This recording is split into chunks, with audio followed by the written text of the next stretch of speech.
On a TEDx talk led by Thomas Ketchel, he has this to say about learning history in the classroom context. History teaching and its outdated context, outdated delivery, kids are simply bored of it.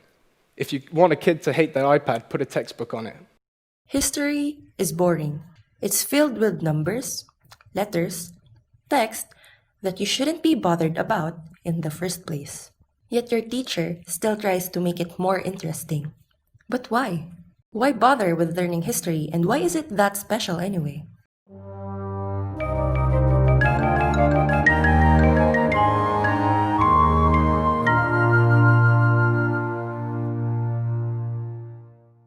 Since the dawn of time, societies have tried to keep records of their coming and goings. Before then, records have been passed by word of mouth.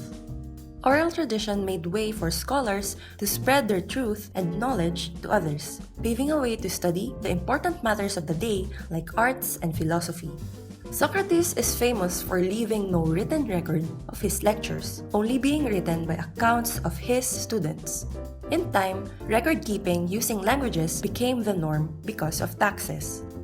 Records from long ago gave a glimpse of the economic life of our ancestors. Philippine history before the time of the Spanish rely heavily on oral tradition.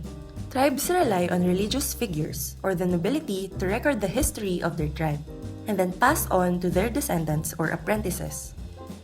Written records were rare but gave valuable insight regarding our own history. But what value does these artifacts give in the study, and why should you care?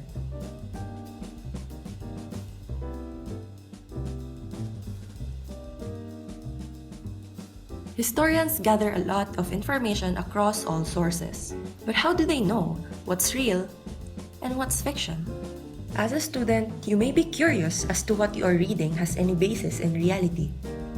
News from the TV, Facebook posts, even small talk from your mother can be subject to some scrutiny. Same with historical sources. As a rule of thumb, historians prefer primary sources of information, direct evidence pointing out to actual facts. This can be solid artifacts like fossils, bones, inscriptions, tools, weapons, and other valuable materials during that time. These came from the people and places being studied, offering a glimpse through their daily lives. One example is the copper transcript found underneath the Laguna de Bay in the 1980s. It describes a nobleman being cleared of a debt with a tribe leader as witness. It became an evidence of coexistence with other tribes outside the country. With language influences on the transcript as evidence, we were not growing alone, so they say. Not every society survived the passing of time. Oral and written traditions persisted through the years, being passed on across generations. Secondary sources are from the people who witnessed, being told, and sourced uneven through a reliable primary source. Either they are involved with the event or are just being retold through an intermediary. You might have heard of Wang Od, the legendary tattoo artist of Kalinga. Her tattoos has been both a national treasure and a tourist trap for years. Of course, she didn't invented the skills she knew now. This was passed on through generations of her family. For every inkblot, she is retelling a historical narrative about her tribe, and as the last of her kind, a story of persistence and tradition. Now, let's think like a historian and see what's real and what's fluff.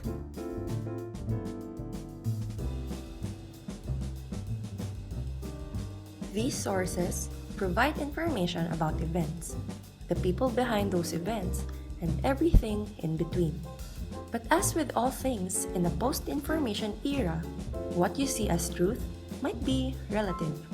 The study of history, for as long as Herodotus and the Greek skeptics, sometimes lends itself to a lick of fiction. Homer's Iliad and Odyssey may be considered a fictional novel by all standards, but its description of a Greek society provides a certain template that we know today. The author's political bent can sometimes affect the source being read. Different history textbooks have differing opinions about certain topics. That's why different Philippine history books cater to different interpretations of history. Some more averse to others, some more accepting. As a student, you will be exposed to different sources of information. It's up to you on how to process, accept, or reject the conclusions presented.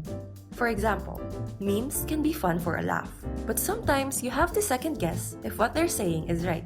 People on TV switch sides on issues depending on the network you're watching. Newspapers even publish contradicting headlines, often discussing the same topic. Growing up, you will be bombarded by a lot of information, snippets, and anecdotes. It helps if you think like what a historian would. Think scientifically, challenge opinions, check the sources, and conclude on what is the better fact supported by evidence. It will entail research, lots of hitting the books, all for the search of truth. So again, with all the huge bother, why should we even study history?